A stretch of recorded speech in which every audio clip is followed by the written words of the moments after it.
Us on this saga. In the studio is Michael Cox, Director of International Affairs at Bahçeşehir University here in Istanbul. Many thanks for speaking to us again, Michael. Before we get into this interview, let's play a bit of audio of what he actually did say in Helsinki.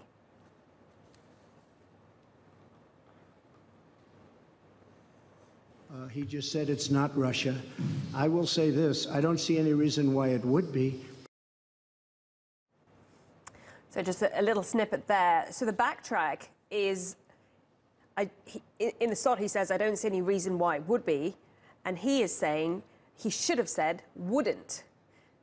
But even given that admission, and even if it is true, it's still pretty weak, isn't it? It is actually quite weak, just blaming it all on a grammar mistake when, in fact, the entirety of his meeting, his summit with Putin, he was very passive throughout the whole time. He refused to take Putin to task, to publicly criticize or take a hard line against Russia for any of their activities, whether it was meddling in the U.S. elections, whether it was their involvement in Ukraine, their military support for Syria, or even the recent poisoning of former intelligence agents in the U.K.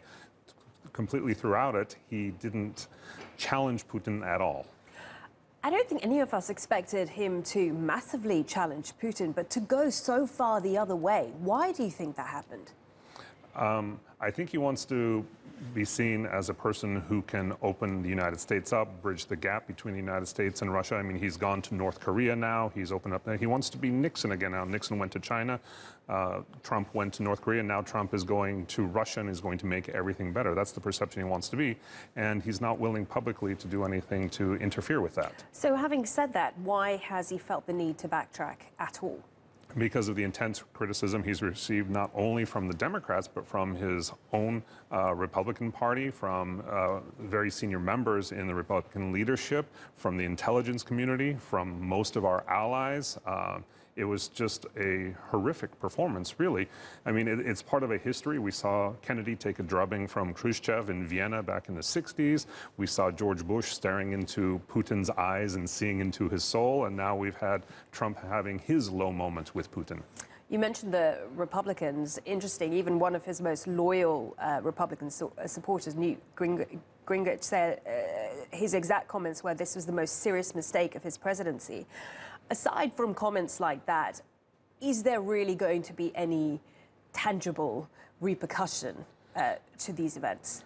Potentially in Congress, both in the Senate and in the House of Representatives, they could be introducing some legislation to increase sanctions against Russia as a response to the recent indictments of Russian agents and to the new information that the United States has regarding Russian involvement in the U.S. elections. So, given that could happen, where does Putin go now in terms of his new relationship with, not Putin, sorry, where does Trump go now in terms of his new relationship with Putin? Because at the end of the press conference, they said this was just the beginning, there would be many more meetings to come.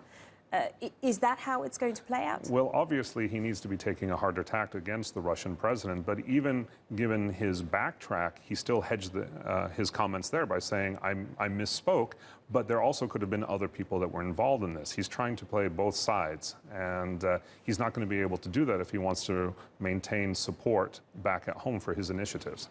Michael Cox, good to get your thoughts joining me in the studio from Bahçeşehir University.